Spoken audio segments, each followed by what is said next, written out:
Não aguento mais meu trabalho, o que faço? A insatisfação no trabalho é uma sensação que atinge muitas pessoas que se encontram em uma encruzilhada profissional. Talvez você esteja em um trabalho formal, só que está no piloto automático, ou até pensa que trocar de emprego não traria grandes benefícios ou não seria muito diferente do que já é agora. Ou, então, sonha em ter o seu negócio próprio. Talvez até tenha acabado de montar sua empresa própria, mas descobriu que a realidade não era bem o que imaginava. Não importa qual é o seu caso, a dor é a mesma. O sentimento de estar investindo tempo e energia em algo que não te completa. Mas e se eu te dissesse que esse incômodo, na verdade, é um sinal? Um sinal para você parar, respirar e finalmente encontrar a resposta que está dentro de você.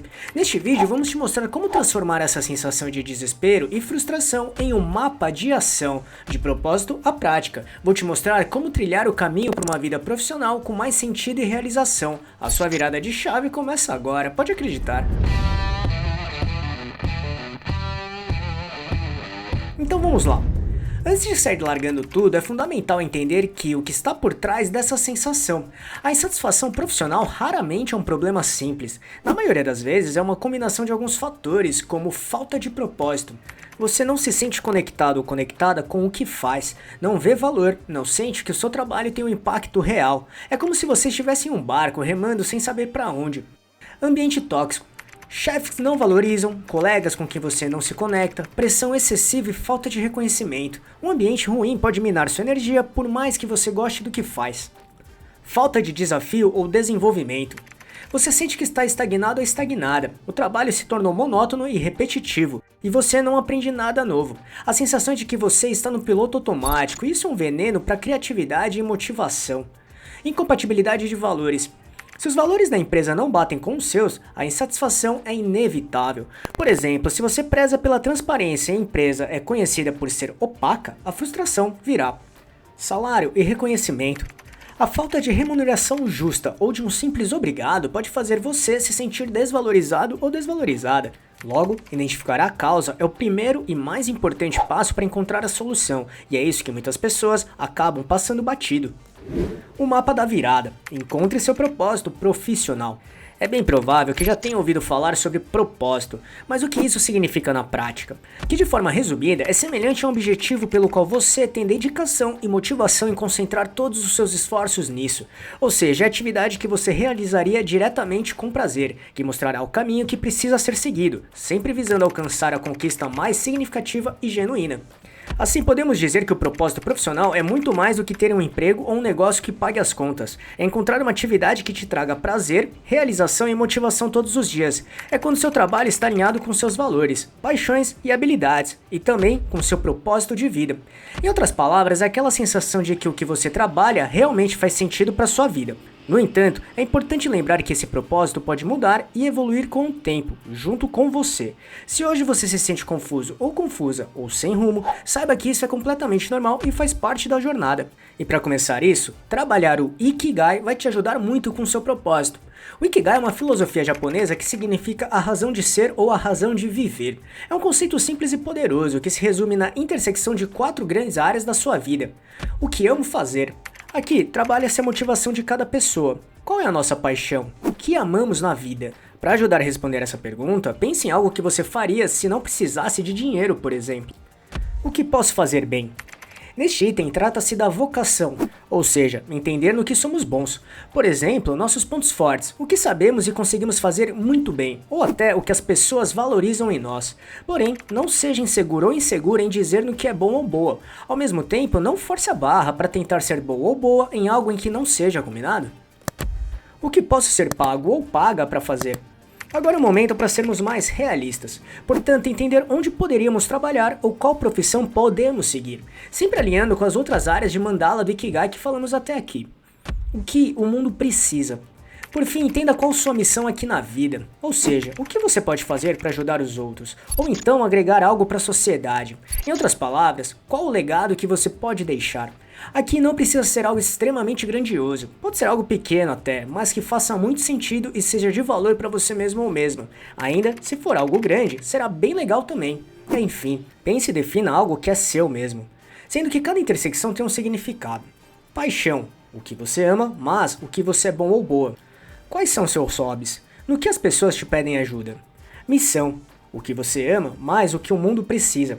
Quais problemas no mundo te incomodam? O que você faria de graça para ajudar? Profissão: o que você é bom ou boa, mas pelo que você pode ser pago ou paga. Quais são suas habilidades? No que você já trabalhou? Vocação: pelo que você pode ser pago ou paga, mas o que o mundo precisa. Que tipo de trabalho já gerou dinheiro para você? O que as pessoas pagam para ter? Ao preencher esses círculos, você terá uma visão clara do que te move, do que você sabe fazer, do que o mercado precisa e do que pode ser monetizado. E a resposta para o que eu faço estará na junção de tudo isso. Ou seja, quando conseguir encontrar uma atividade que une essas 4 áreas, você encontra o seu Ikigai. Em outras palavras, o nosso propósito de vida, que pode ser a base para o seu propósito profissional verdadeiro e duradouro. E é aí que a mágica acontece. O trabalho deixa de ser uma obrigação e se torna uma fonte de realização. Em resumo, se você não aguenta mais seu trabalho, a resposta não é simples, mas o caminho é claro. Entenda a raiz da sua insatisfação, não fuja do problema, encare-o. Use o Ikigai para encontrar o seu propósito. Faça o exercício de preencher os 4 círculos. Planeje a transição com cuidado. Se a solução for empreender, faça isso com razão e não só com a emoção. Mude sua mentalidade. Pare de focar no que você não quer e comece a construir o que você quer. Aproveite a sua situação atual. Use-a para te dar segurança necessária para construir um futuro melhor. Lembre-se, o propósito não é algo que se encontra de um dia para o outro. É uma jornada de autoconhecimento, teste e aprendizado. Mas a recompensa, uma vida com mais sentido e realização, faz todo esforço valer a pena. Saiba que o primeiro passo é o mais difícil, mas é o que te leva mais longe. E por curiosidade, qual seria a sua vontade hoje de fazer logo depois que saísse do seu emprego atual? Comente aqui pra gente saber. E é aqui que muitos de nós olhamos para o empreendedorismo como uma solução para esta questão. E pode ser, sim, uma solução incrível, mas é preciso ter os pés no chão. Abrir a própria empresa não é só ter uma ideia genial, é sobre planejar, testar e persistir. Se o empreendedorismo surge como uma resposta à sua insatisfação, a sua motivação pode estar misturada com raiva, frustração e a vontade de fugir, e esse tipo de empolgação pode levar a erros graves. E o que fazer para evitar que a empolgação se transforme em fracasso? Pense como um ou uma empreendedora, não como um funcionário ou funcionária fugindo. A solução não é sair do seu trabalho chato, mas sim construir um negócio de sucesso. Use a sua energia para planejar e não para reclamar. Planeje antes de pular. Um bom ou boa empreendedor ou empreendedora estuda o mercado, cria um plano de negócio, faz protótipo, fala com potenciais clientes e valida a ideia. Não se lance sem um paraquedas ou algo muito planejado e testado. Tenha uma reserva de emergência. A maioria dos negócios não gera lucro nos primeiros meses. Você precisa de dinheiro para sobreviver enquanto a sua empresa decola. Invista em conhecimento. A falta de planejamento e a falta de conhecimento são os principais motivos para a falência de empresas iniciantes. Faça cursos, leia livros e procure mentores, por exemplo. Tenha em mente que o empreendedorismo é a solução para quem tem vontade de construir e não apenas de fugir. E o seu trabalho atual pode ser o seu aliado, financiador do seu projeto. Ou seja, use o tempo, o dinheiro e até os desafios para aprender, se planejar e testar. Então, se você ainda tem um emprego, mas sonha em empreender, assista esse vídeo que mostra dicas valiosas de como começar um negócio próprio sem sair do emprego. Com certeza vai te ajudar a evitar erros perigosos que muitos profissionais iniciantes cometem. Esperamos que tenha gostado, e se gostou desse vídeo, deixe seu like e compartilhe esse vídeo para ajudar muito este canal. Obrigado e até a próxima!